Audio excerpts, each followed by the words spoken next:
गांव के किनारे एक छोटा सा कच्चा घर था जहां सलीम अपनी बूढ़ी माँ के साथ रहता था। बाप के इंतकाल के बाद माँ ने सलाई कढ़ाई करके उसे पढ़ाया, बड़ा क्या हर तकलीफ अपने दिल में छिपा ली। सलीम जवान हुआ तो शहर जाकर काम करने लगा। पैसे आने लगे तो उसकी तबीयत भी बदलने लगी। माँ हर शाम दरवाजे पर बैठकर उसका इंतजार करती। जब सलीम आता तो वो मोहब्बत से कहती, बेटा थक गए होगे, आओ खाना खा लो। मगर अब सलीम के लहजे में पहले जैसी नरमी न थी।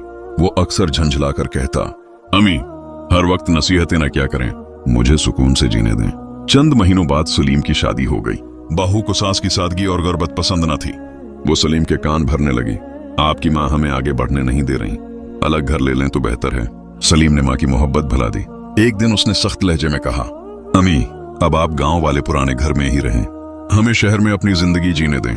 माँ का दिल टूट गया। उसने कांपती आवाज में कहा, बेटा मैंने तुम्हारे लिए सब कुछ कुर्बान किया, क्या बुढ़ापे में मुझे तन्हा छोड़ दोगे? मगर सलीम के दिल पर दौलत का पर्दा पड़ चुका था।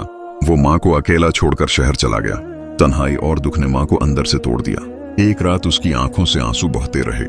इसने हाथ उठाकर कहा, या अल्लाह, मैंने अपने बेटे के लिए हमेशा दुआ की, मगर अगर उसने मेरा दिल तोड़ा है तो उसे उसकी गलती का एहसास ज़रूर दिलाना। ये बद्दुआ न थी, एक टूटे हुए दिल की थी। चंद ही दिनों में सलीम के कारोबार में नुकसान शुरू हो गया। जिस दोस्त पर उसने भरोसा किया था वो पैसे लेकर भाग गया। कंपनी बंद हो गई, कर्ज बढ़ते गए, घर में लड़ाइयां शुरू हो गईं। बीवी भी हालात देखकर मैके चली गई। सलीम को समझ न आ रहा था कि सब कुछ अचानक कैसे खत्म हो गया। एक रात वो अकेला बैठा था तो उसे माँ की बातें याद आईं। इसके कानों में वही जुमला गूंजने लगा, बेटा माँ की दुआओं में बहुत असर होता है। इसका दिल कांप उठा।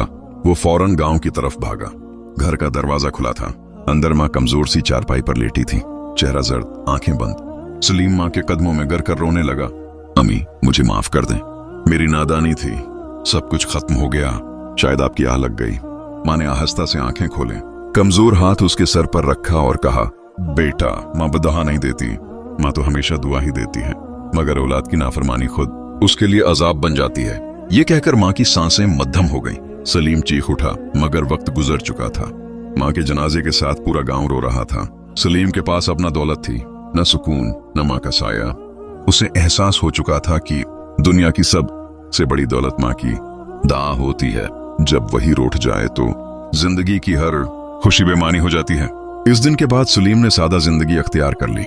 गरीबों की खिदमत करने लगा, मगर माँ की कमी कभी पूरी ना हो सकी।